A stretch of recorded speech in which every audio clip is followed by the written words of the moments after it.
Hello. Sige po. tayo magbasa ng Bible.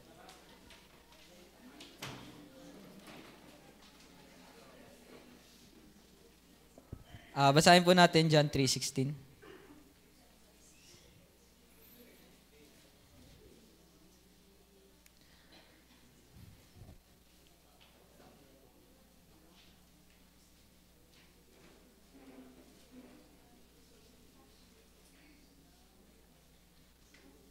Sabay-sabay po natin basahin. Ready now, read. For God so loved the world that He gave His only begotten Son, that whosoever believeth in Him should not perish but have an everlasting life. So tayo po mag-pray, tayo manalangin. Panginoon sa langit, maraming salamat po sa maghapon, Panginoon, na pananambahan. Salamat, Panginoon, na kami, Panginoon, ay nandito, nagkakasama-sama upang, Panginoon, kayo ay aming papurihan, pasalamatan sa lahat ng biyaya na aming, Panginoon, natatanggap sa araw-araw, Panginoon. At ito, Panginoon, ang araw, Panginoon, na inalaan, Panginoon, ng iyong mananampalataya upang, Panginoon, sambahin kayo. Kaya, Panginoon, ay tunay, Panginoon, na sa araw na ito, sa maghapon na ito, tunay, Panginoon, na kami, Panginoon, ay talagang napagpala ng inyong mga salita at napaparihan ng iyong pangalan at nakita lalo at naglumago, Panginoon, sa pananampalataya ang bawat isa. Kaya, Panginoon, sa aming pagtatalakay, Panginoon, ng talakayin, Panginoon, about, Panginoon, sa pag-ibig, Panginoon, ay nawa, ay kayo na po ang sumama sa amin, sa akin, Panginoon, magsasalita. Tunay, Panginoon, na kayo po ang mahayag, makita, Panginoon.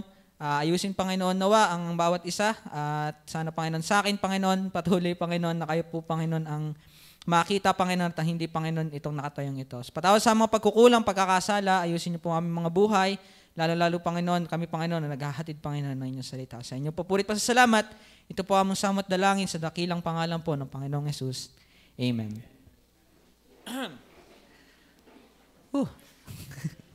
So, ang ating mong talakayan ay about po sa the Father's love. Tungkol pa rin po tayo sa Trinity. Sa evangelistic kanina about po kay Jesus Christ at sa worship ay ang Holy Spirit. At pagdating naman po ng gospel ay tinatalakay po natin ang Ama. Ang Ama naman, yan po ang persona sa Bible na hindi pinagdedebatehan na talagang sasabing Diyos. Lahat po ng halos relihiyon, lahat ng sekta ay naniniwala na ang Ama ay Diyos. So ang ating pag-aaralan dito ay yung kanyang mga attributes, kanyang nature. At isa po sa mga last week ay si Brother Rainin ay ang Father's holiness. So sa akin naman po napalagay ang the Father's love. Marami nagsasabi, na pagdating sa usaping pag-ibig, madali lang yan. Diga? Yan yung laging naririnig ko eh. Madali lang yan, Father's love, yung pag-ibig ng Diyos. Di ba, yan naman ang pinaka-common. Pag sinabi mong Diyos, ang isa sa pinaka-common na alam ng tao, kahit mga unbeliever, ang Diyos ay pag-ibig. Kahit pa saan yung tanongin yan, ano yung pinaka-gusto mo sa Diyos? Ay, ang Diyos ay pag-ibig. Ang Diyos, siya ang Diyos na nagbibigay sa atin ng mga kailangan natin, nagpapatawad, kasi lahat yan ay dahil ng kanyang pag-ibig. Pero last time, ating napag-aralan, ang holiness talaga ang pinaka parang center ng attribute at nature ng ating Panginoon. At yun ay natalakay ni Brother Rainin last week. So yun dapat yung pinaka-emphasis, yung pinaka-root ng lahat ng nangyayari na ginagawa ng Diyos ay rooted sa kanyang holiness. So ngayon, ang ating tatalakayin ay the Father's love. Sasabihin ko na po sa inyo, hindi po madali pag-aralan ang pag-ibig, lalo pagdating sa pag-ibig ng Diyos.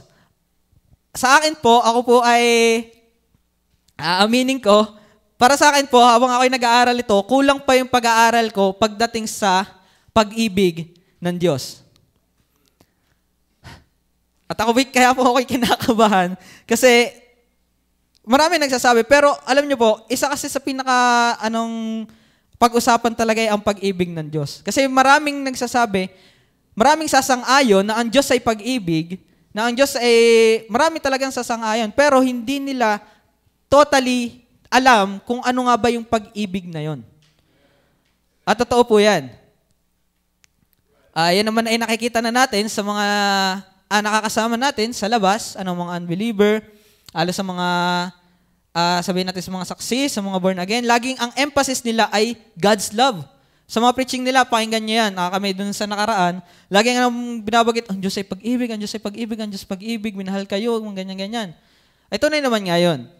Pero, may nakakalimutan kasi tayong mga bagay at dapat ay ating napapagtuunan ng pansin. Pero ngayon, ang atin babaybayin ay yung John 3:16. Very, very familiar verse. Sa lahat ng mananampalataya, even sa outside ng mga unbeliever, ang John 3:16 ang gamit na gamit. Pakilalang verse sa lahat. Kasi parang sa John 3:16, yan yung sinasabing the heart of the Bible. Diyan kasi naka-summary kung ano ang Bible talaga.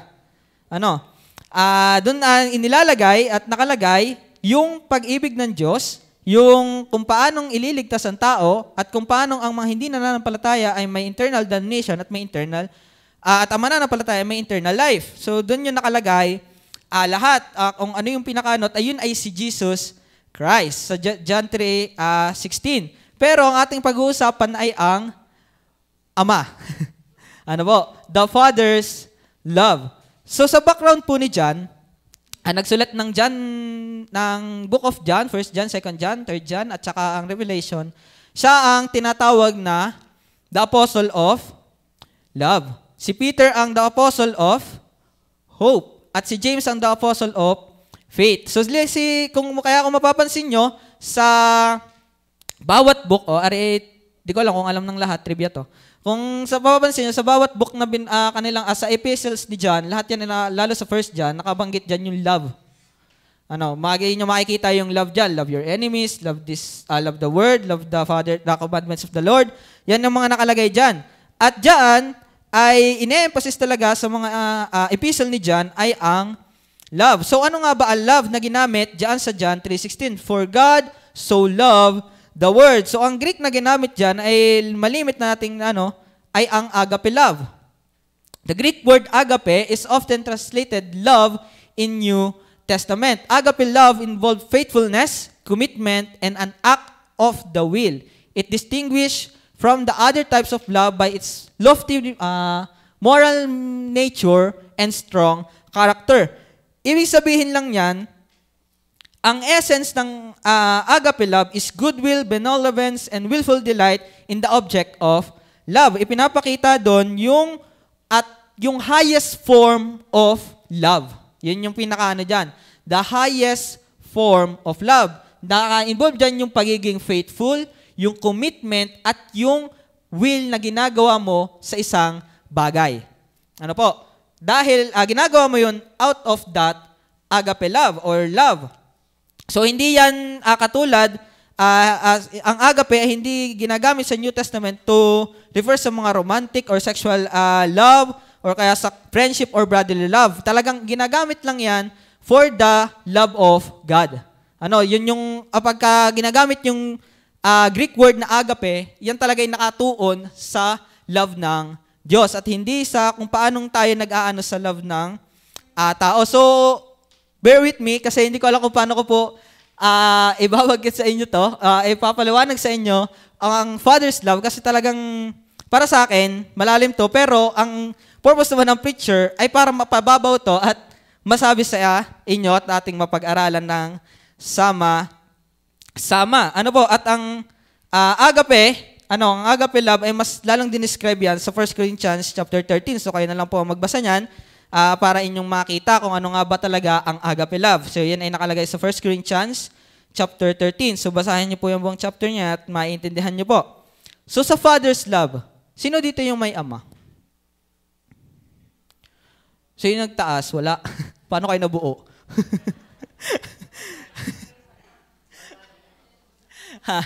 So lahat tayo may ama. So lahat tayo may ama, pero hindi lahat kasama ngayon natin ng ama, tama? At hindi lahat nakaranas ng pagmamahal ng isang ama, tama? So iba-iba tayo. Pero sa akin, iba yung pagpaparanas sa akin ng Father's love. Simula po kasi, konting trivia lang sa akin, background.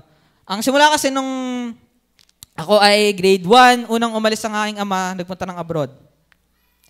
Grade 3 bumalik, grade 6 bumalik, tapos nung grade 10, 1 week lang siya bumalik at nitong last time bumalik. So ibig sabihin, 4 na beses pa lang siya nakaka-uwi since that time. At ilang taon na ako? 23 years old na ako ngayon at 4 times pa lang namin siya nakakasama. Pero lagi naman namin siya nakakausap through video call. So ibang klase ng love, yun napapakita sa akin ng aking ama. Pero nakikita ko kung paano ibinibigay ng aking ama yung pagmamahal sa amin kahit na hindi namin siya kasama. So iba't iba yan. Iba't iba kung paano ay pakita sa inyo, at paano maipapakita ang pagmamahal ng isang ama. Pero paano ipinakita ng Diyos Ama ang kanyang pagmamahal? So yan ating babagasin. Paano ipinakita ng Diyos Ama ang kanyang pagmamahal? Katulad na nasabi kanina, pinaka-common na attribute ng Diyos at nature ng Diyos ay ang pag-ibig. At lahat ay sasang-ayon na pag sinabi mo ang Diyos ay pag-ibig, pero magkakaroon ka ng debate pag sinabi mo na ang Diyos ay magagalitin. At makasalit, totoo po yan. At hindi lahat naniniwala na ang Diyos ay may galit at may puot. Pero kitang-kita naman natin, sa mga nagbabasa ng Bible, alam natin na mas nakikita yung wrath of God kaysa sa love of God. At makikita rin yan po natin mamaya kung bakit nga ba may wrath of God. So, ang ating titingnan dito is the dimension of the God's love. So, pasok na tayo sa una. Paano nga ba ipinakita ng Diyos ang kanyang pagmamahal? Una ay God's love for Himself. Sa John 3:16, pakibukas po. Bangin na sa John 3:16. For God so loved. Doon pa lang makikita na natin na ang Diyos ay may pag-ibig. Pero, wag na natin baginin love the world. Ano natin yung for God so loved. Yung sabihin, ang Diyos talaga ay may sobrang pagmamahal. Bago pa niya yan, i-extend sa the world, meron ng dyan sa God pa lang, meron na yan, nag-e-exist na dyan yung love. At hindi yan love na katulad natin, na sasabihin natin, mahal ko ang aking sarili. Hindi. Baka nakalimutan natin, ang God ay Trinity. The Father, the Son, and the Holy Spirit. So doon po ay pinapakita na mahal ng Diyos, Ama, ang anak, mahal ng anak ang Holy Spirit, at mahal nila ang isa't isa. Yun po yung tinatawag na, dun sa, nakalimutan ko na. Basta, ang pagmamahal ay nagmamahal sila sa iisa, mahal nila yung isa't isa. At doon pinapakita na ang Diyos ay mahal niya ang kanyang sarili. Sabi diyan sa John 3:16, for God so loved. So, ang first point mo niyan ay yung nature. Na ipakita sa kanyang nature na mahal nila yung isa't isa. Tingnan po natin sa 1 John 4 verse 8. Yan.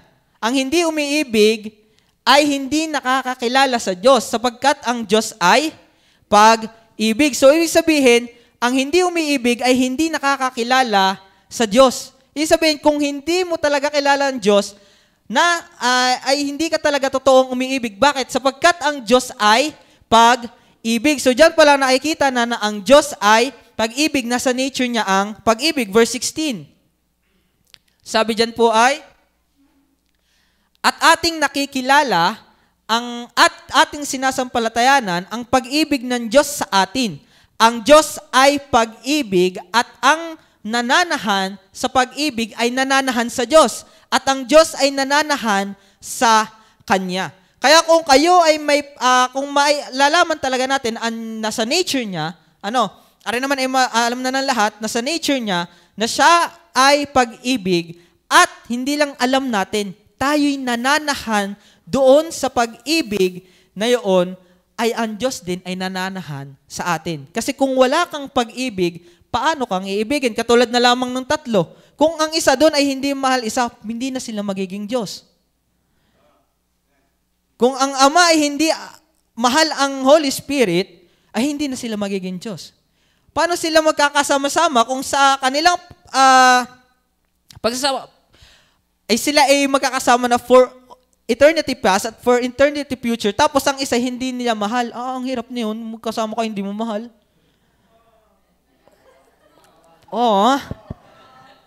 Ang hirap nun. Yun yung makasama mo lang ng 10 minuto yung hindi mo namang gusto. Di ka parang nakakaano na. Ay yung pagang for eternity, tapos hindi mo mahal yung kasama mo. Di ka ang sama. Naintindihan nyo gayon?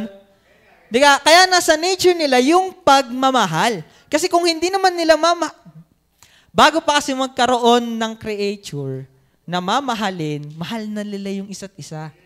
Satisfied na sila dun sa pagmamahal na meron sila. Actually, hindi na nga tayo kailangan yan para may pakita yung pagmamahal nila. Kasi sila, nagmamahalan na sa isa't isa. At mahal nila ang isa't isa. So naiintindihan po ba natin yon? Yun yung nature. Yun yung gusto sabihin doon. Iba pang talata, 1 John 3, verse 1. Paano ipinakita ng Ama? Masdan nyo kung gaanong ang pag-ibig ang ipinagkaloob sa atin ng Ama upang tayo mga tawag na mga anak ng Diyos. At tayo, gayon nga, dahil dito hindi tayo nakikilala ng sanlibutan sapagkat siya'y hindi nakikilala nito. So doon pa lang ipinapakita na yung nature ng ating Panginoon. Yun ay ang pag-ibig. Sa John 5, verse 19 to 21,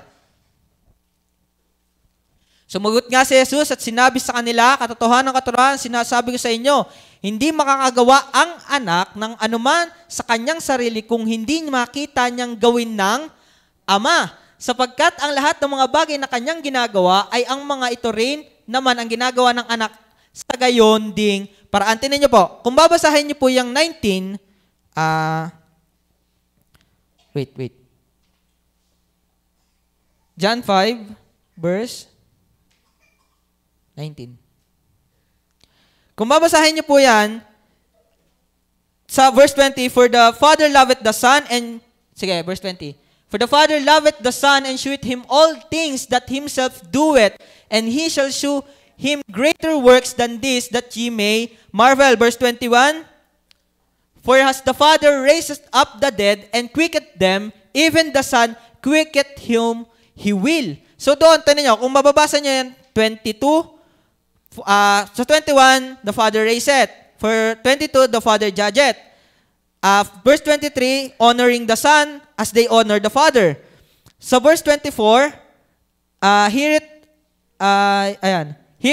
my word and believeth on him that sent me hath an everlasting life and shall not come into condemnation, but is passed from death unto life. So makikita natin dyan, na kung ano yung ginagawa ng Ama ay ginagawa din ng anak. At lahat ng meron ang Ama ay ibinigay din sa anak. Ganun yung pagmamahal nila sa isa't isa. Di ba ganun naman tayo pag nagmamahal? Ibinibigay natin yung anong meron sa atin dun sa ating minamahal. Tama po ba? At ganun din ipinapakita ng Diyos na mahal niya ang ang anak at ang Holy Spirit kung paanong binigyan din ng kapangyarihan ng anak nung time na nandito siya sa lupa na for the Father loveth the Son, na kung anong ginagawa ng Ama ay ginagawa din ng anak, that ye may marvel. Sabi dyan, sa verse 19, but what he seeth the Father do, for what things soever he doeth, this also doeth the Son likewise. Ginagawa din ng anak yung ginagawa ng Ama. The Father loveth the Son loveth the Father. The Father raiseth up the dead, or the Son quickeneth whom he will then. So, the Father judgeth no man, and committed all judgment unto the Son. Ibinigay ang lahat ng paghuhukom sa anak. So, doon sa verse 23, honor the Son, verse 23, honor Son even as they honor the Father. May honor ang Ama, ibinigay din ang honor, ang kanyang buong honor sa anak. Ganyan kamahal. Doon ipinapakita yung nature ng ating Diyos na siya ay mahal niya ang kanyang sarili. Letter B, yung pagmamahal nila ay sa nature, nakikita, at ito ay perfect. Sino dito yung nagmahal na ng perfect? Perfect love. Akala, assuming lang pala.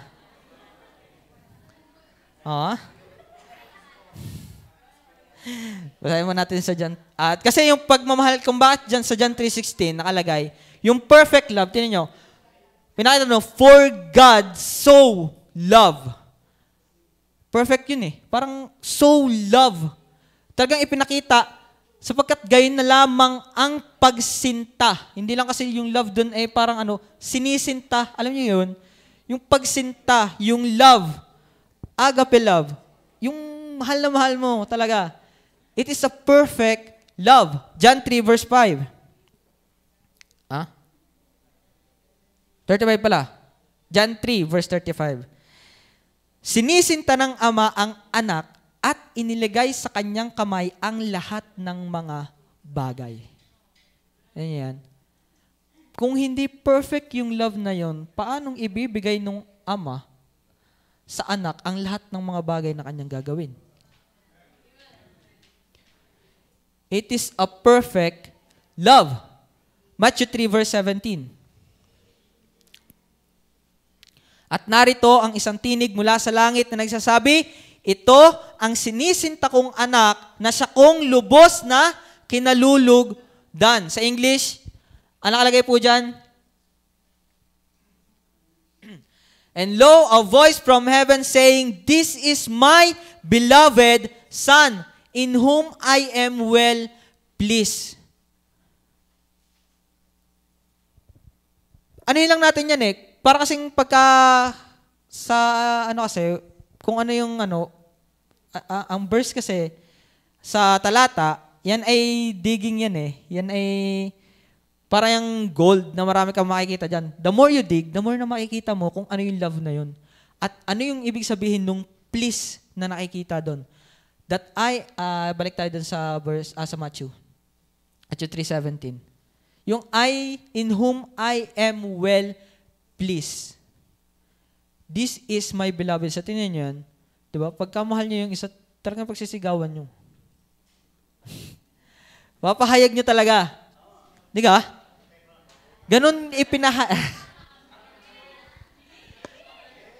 Ganon ipinahayag ng Diyos ang kanyang pag-ibig, yung perfect love na ibinigay sa atin. Ang sabi, this is my beloved Son, na in whom I am well pleased.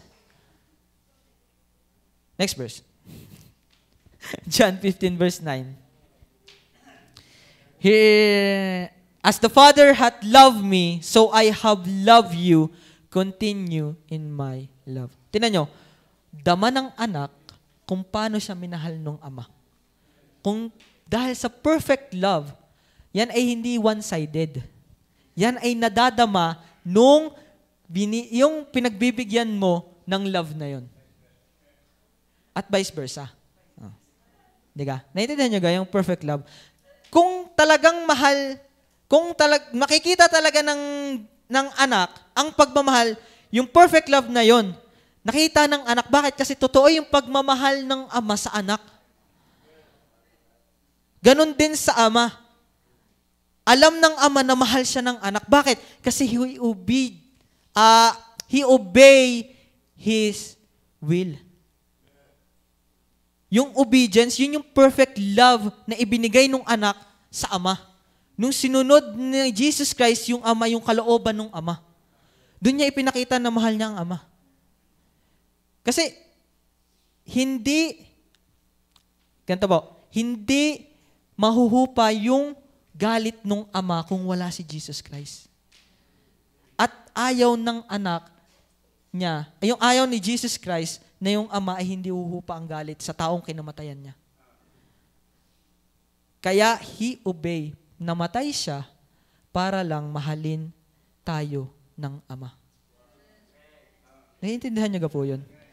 Ayaw makita ng Jesus Christ na ang Ama ay hindi maipapakita yung love niya sa atin. At ginawa niya yun, namatay siya, He obey, kahit na alam niya na mahihirapan siya. He obey na namatay siya para sa atin, para lang maipakita niya, yung maipakita ng anak na mahal niya ang Ama. At ipinakita ng Ama na mahal niya ang anak. Malalim, no? Try nyo lang at try nyo isipin. isipin niyo yung mind ni Jesus Christ. Sa time na gusto niyang, dahil obedience na ipinakita niya ang kanyang pagmamahal sa Ama. Naunawa niya po? Doon siya ay namatay. Kasi ayaw ng anak ni Jesus Christ na hindi huhupa yung galit ng Diyos sa atin. Yun Ano po? Kaya that is a perfect love. John 14:31. Datapwat upang maalaman ng sanlibutan na ako'y umiibig sa Ama. Tignan niyo yan. At ayon sa kautosang ibinigay sa akin ng Ama, ay gayon din ang aking ginawa. Ano yung ginawa niya? Ano yung ginawa niya? Gayon din ang akin. Ano ba yung will na ibinigay sa kanyang Ama? Ano yung will na yun? Yung mamatay siya para sa ating kasalanan. Datapwat upang maalaman ng sanlibutan na ako'y umiibig sa Ama. Yan na yung sinasabi ko At ayon sa kautosang ibinigay sa akin ng Ama, ay gayon din ang aking ginawa. Ginawa ni Jesus Christ yun para maipakita niya na mahal niya din ang Ama. Na siya ay umiibig din sa Ama. And that is a perfect love. Maliwanag? Doon ipinapakita na mahal ng Diyos ang kanyang sarili. Doon ipinakita that in His nature and in His perfect love, ipinakita niya yung totoong pagmamahal. Hindi infatuated love. Anong tawag doon? Infatuation. Infatuation love. It is a perfect and true love. Yung may ginawa ka para lang maipakita mo na mahal mo. Yun yung ginawa ni Jesus Christ. At para maipakita niya, kasi dama ni Jesus Christ yung pagmamahal ng anak. Paano ko naman maipapadama? Yung pagmamahal na ibibigay ko, paano ko naman masusuklian? Paano ko mabibigay si Jesus Christ? Paano ko maibibigay yung pagmamahal ko sa Ama? Eh di sundin ko yung will niya. Yun So doon, yun yung first point natin. Si Jesus, God's love for Himself.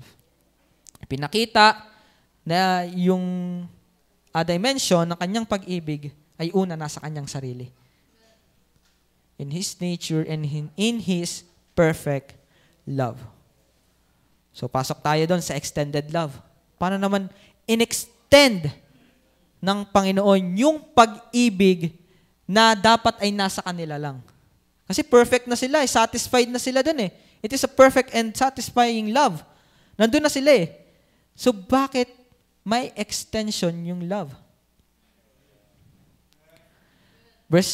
John 3 verse 16. For God so loved the world. Yan ay extension of His love. Minahal niya na tayo na kanyang nilikha.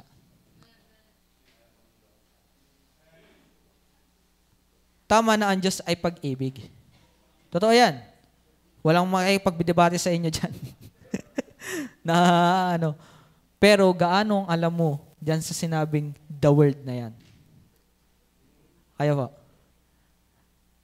Yung sabihin, lahat pala minahal ng Diyos? Bakit may nasa impyerno?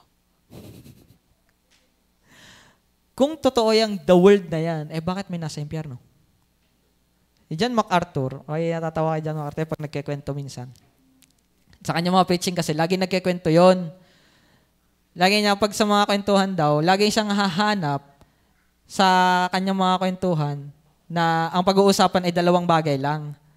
Na ang Bible is the only authoritative book and Jesus Christ is the only Savior. So, hahanap daw siya ng mga ganang mga tao na yun ang pag-uusapan.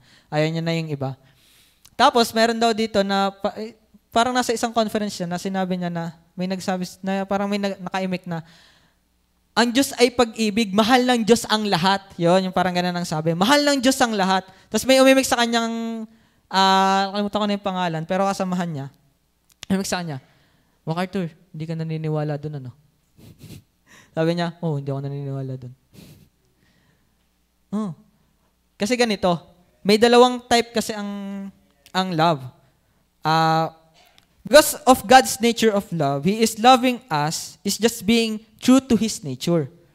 Ano yan? Pinapakita lang niya na totoo yung kanyang nature na mayroon siyang pag-ibig. Parang nagiging totoo lang siya sa kanyang sarili na may love talaga siya. Kaya in-extend sa atin yung love. Pero hindi lahat pare-parehas ang love na ibinigay sa atin.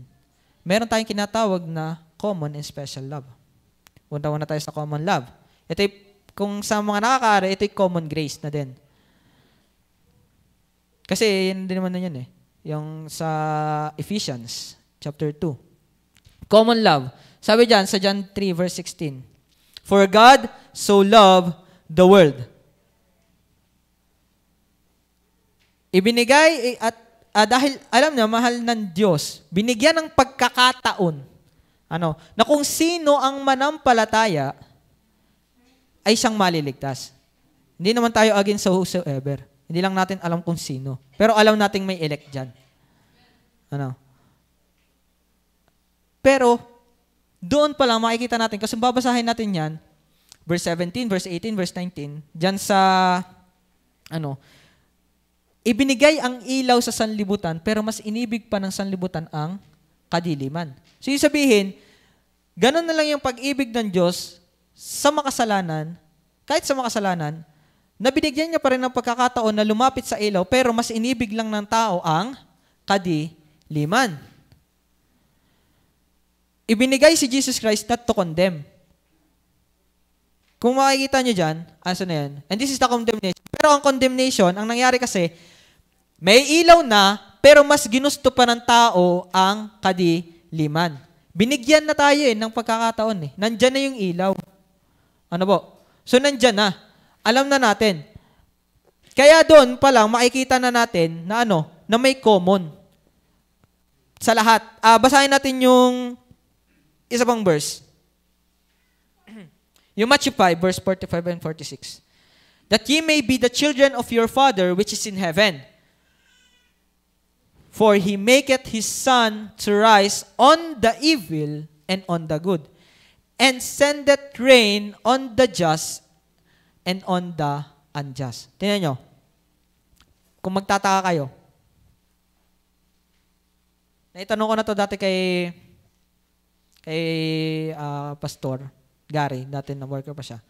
Ba't kaya hindi na lang patayin lahat ng masama?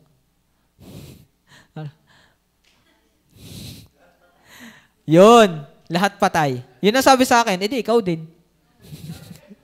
Yun sabi niya sa akin. Pero hindi ko naintindihan na yun pala, nagbibigay din pala ang Father sa mga evil and unjust ng love. Hindi lang katulad nung special love. Tingnan nyo, binubuhay pa rin. Pinakakain pa din. Pinayayaman pa din. Hindi ka?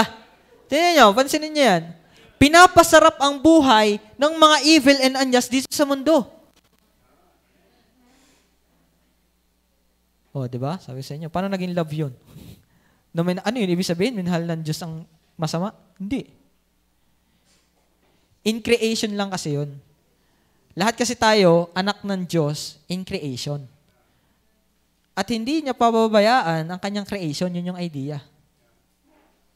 Hindi kasi ang Diyos ay isang irresponsibleng Diyos. Hindi siya irresponsible Diyos na papabayaan niya yung kanyang nilikha. Yun yung idea niyan. Kaya kahit yung evil and unjust, nakakatikim ng pag-ibig sa Diyos. Imagine mo, nabubuhay ka pa sa daming sa ginagawa mong yan. Imagine nyo yun. Dumagay tayo doon sa ng Diyos, sa tayo. Imagine mo yun, sinasuklam ka, ayaw sumunod sa'yo, lahat na ginawa ng blasphemy sa iyo, tapos binibigyan mo pa rin siya ng pagkain, binibigyan mo siya ng buhay, binibigyan mo siya ng araw, binibigyan mo siya ng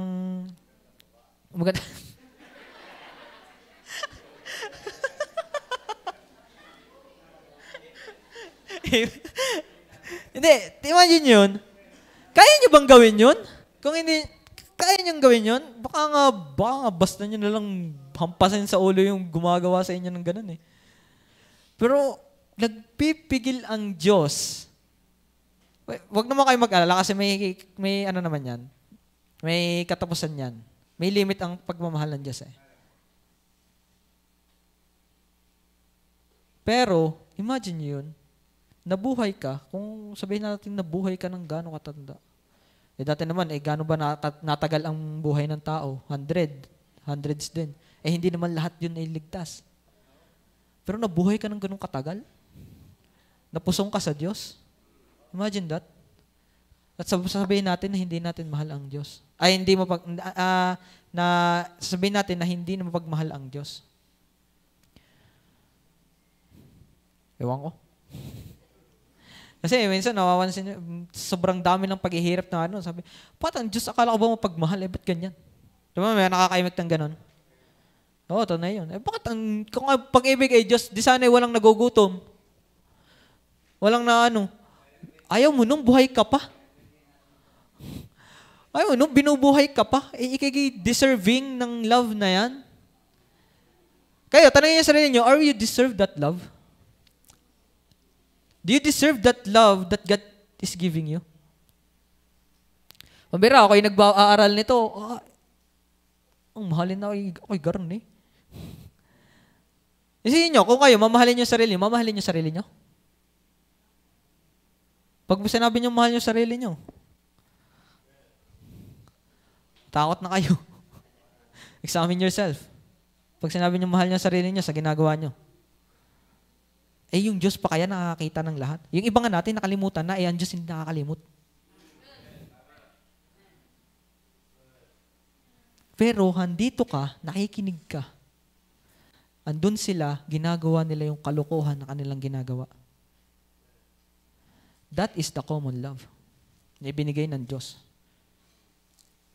Luke 6 verse 35.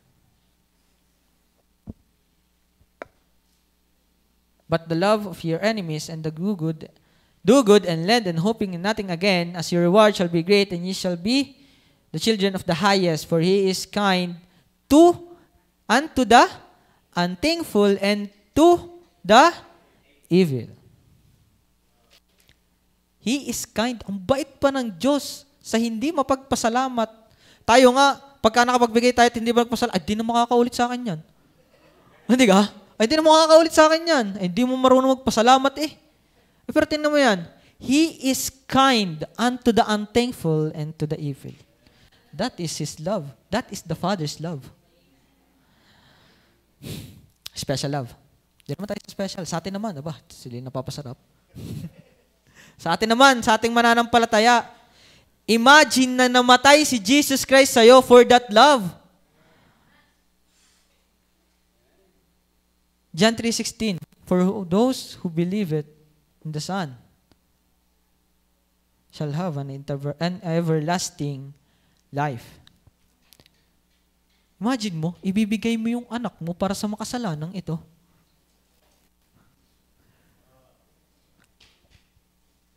Sa mga may anak, lagi natin tinatanong to dun sa mga, tanongin ko rin kayo, ibibigay nyo ang anak nyo sa mga nakakulong?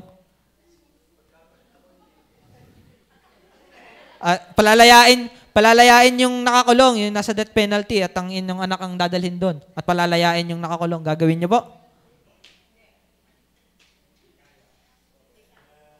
Ha? Kaya niyo ga?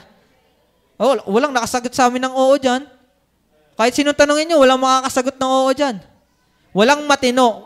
Walang matino.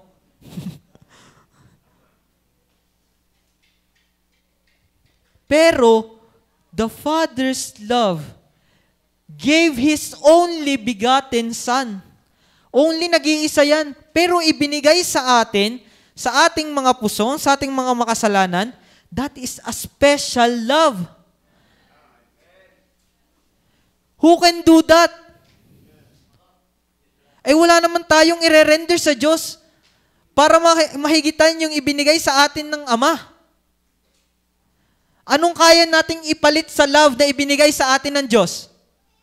Sa pamamagitan ni Jesus Christ. Kaya, yung Isa kong life verse, Psalms 116, verse 12. What shall I render unto the Lord for all His goodness unto me? Anong ibibigay niyo sa Diyos? Wala. That is a special love. Alam ng Diyos na wala kang ibibigay, yet ibinigay si Jesus Christ para sa'yo.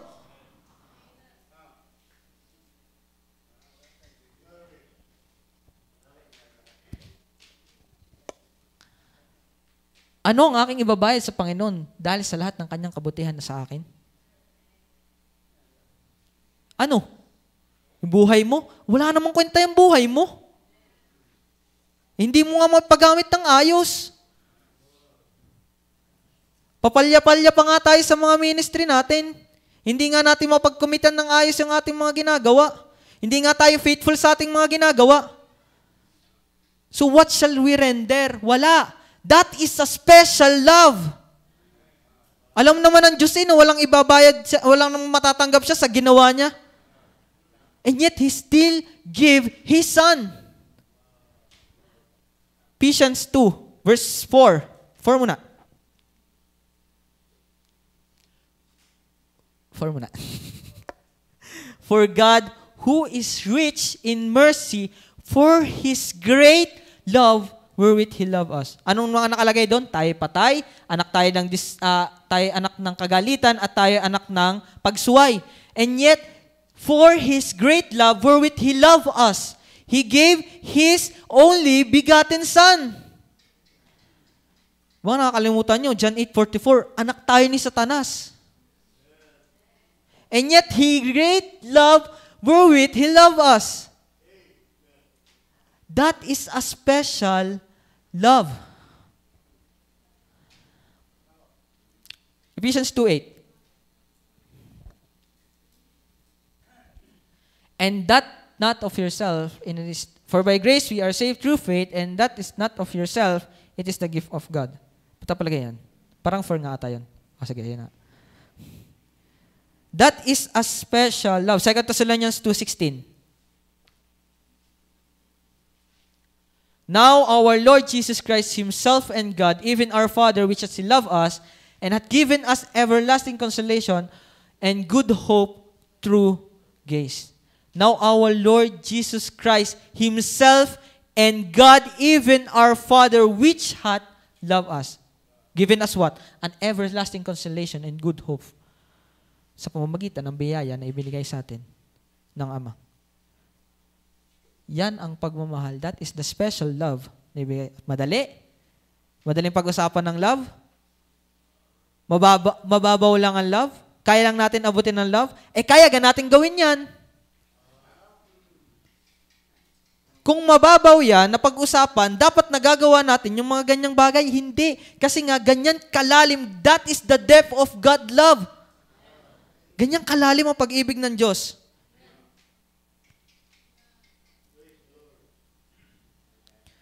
The Father's love manifests in us on the ground of Jesus Christ. Tingnan nyo, imagine yung kay Abraham. Binigay niyo kanyang anak. Dahil nagmahal siya, mahal niya yung Diyos. Di ka? Dahil sa pagmamahal ni Abraham sa Diyos, naibigay niya ang kanyang anak. Pero kasi alam ni Abraham na may nakukuha siya sa Diyos. Because all His mercy and kaya-kaya niyang isakripisyo kahit ang anak niya. Ay ano ga ang makukuha sa atin ng Diyos? Na ibinigay niya ang kanyang bugtong na anak? Diga? Let's think about that. Ano po? Sa 1 John 3 verse 1. Di pala napalagay. 1 John 3 verse 1.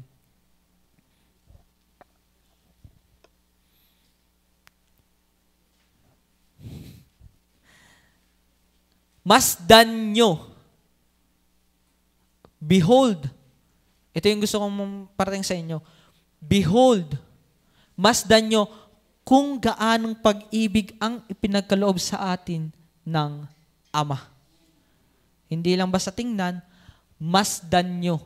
Tingnan nyo ng mabuti. Behold. That is an emphasis. May ini-emphasis na tigan, aralin, alamin natin kung paano tayo inibig ng Ama para lang tayo matawag ng mga anak ng Diyos na ano, ibinigay niya ang kanyang nag-iisang anak. Kaya tingnan nyo kung paano nagmahal ang Ama sa atin. Masdan nyo, hindi lang si Jesus Christ. Imagine nyo, lagi kasi natin na ano yung si Jesus Christ ay pag-ibig kasi nagmamatay siya sa atin. Pero paano yung nagbigay?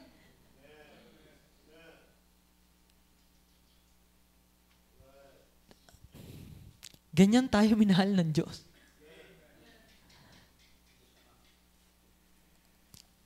The Father loved us through giving His only begotten Son.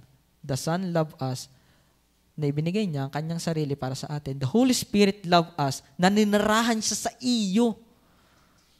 That is God's love. Imagine nyo, titira ka sa inyo. Ay, ano gang pambihirang katawan to? Diyos na ninirahan sa atin. Diyos na ninirahan sa atin. The Holy Spirit loved us through that. Kaya, nakakatakot. Ano? Madali ang love? That is a special love that God given us. At pinaka-emphasis talaga din yung behold. Kaya masdan natin kung paano tayo minahal ng Diyos Ama. That we may glorify the Father through His Son na ibinigay sa atin. Everyone always think that God love everybody.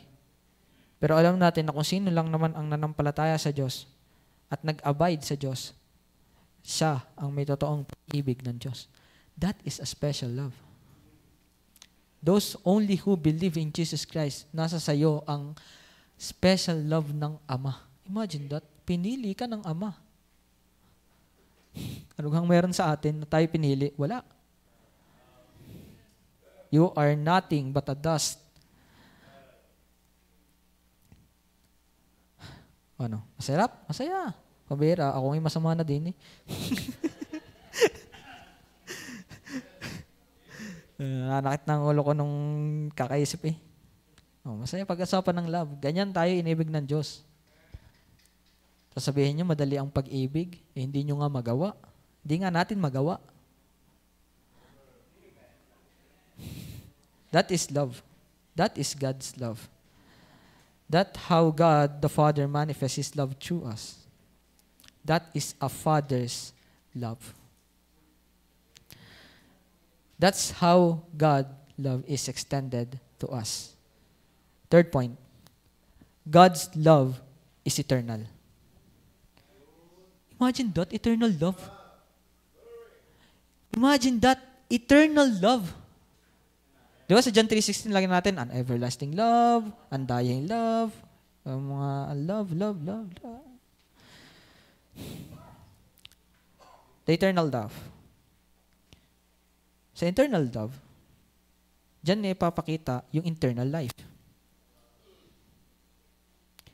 Dahil meron na love at eternal love sa atin, meron tayong internal life na ibinigay sa atin.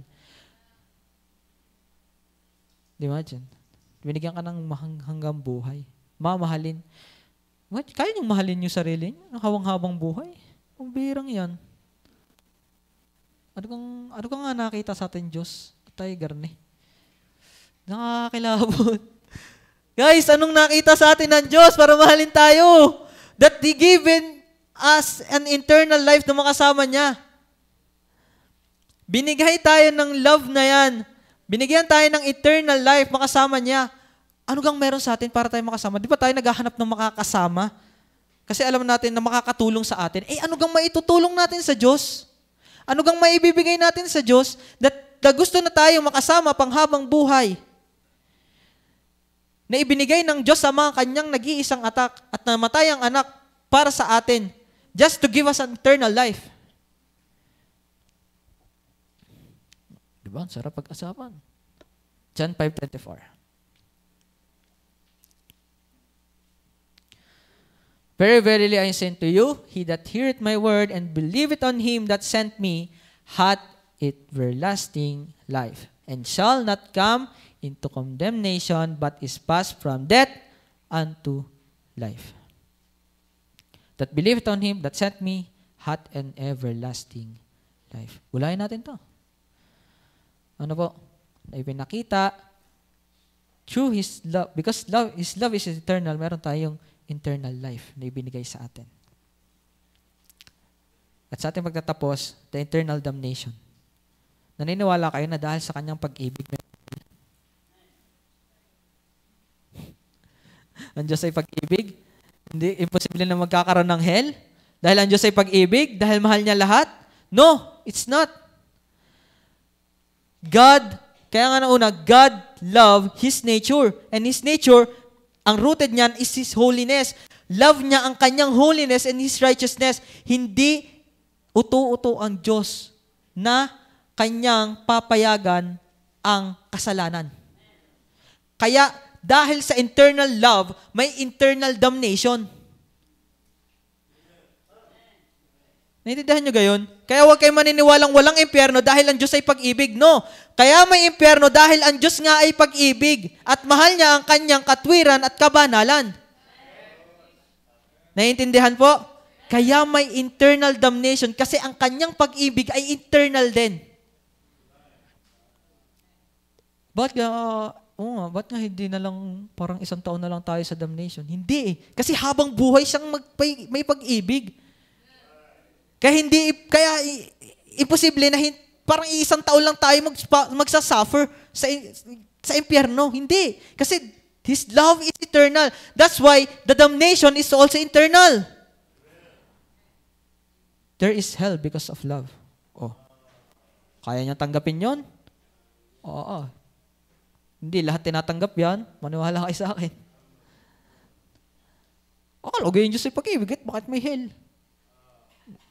No. Kaya nga may hell kasi ang Diyos ay pag-ibig. Yun. John 3:16. Tingnan niya. That whosoever believeth in Him should not perish. Kaya kung hindi ka naniniwala, sabi dyan sa last verse ng verse 35 ata, anong 36? 3:36. Ang sumasampalataya sa anak ay may buhay na walang hanggan. Ngunit ang hindi tumatalima sa anak ay ano? Ay hindi makakakita ng buhay, kundi ang puot ng Diyos ay sumasa kanya. The wrath of God abideth on him.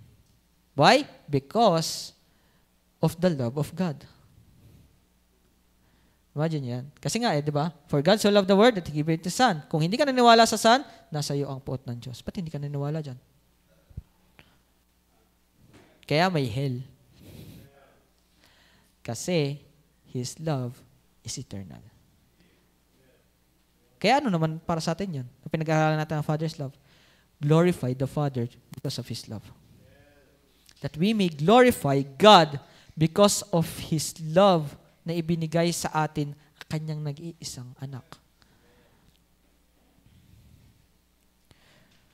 Kaya doon sa atin, paano na manifest, paano pinakita sa atin ang pagmamahal ng Diyos? Una, dyan sa John 3:16, anong una?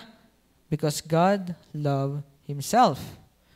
Second, God's love extended to us.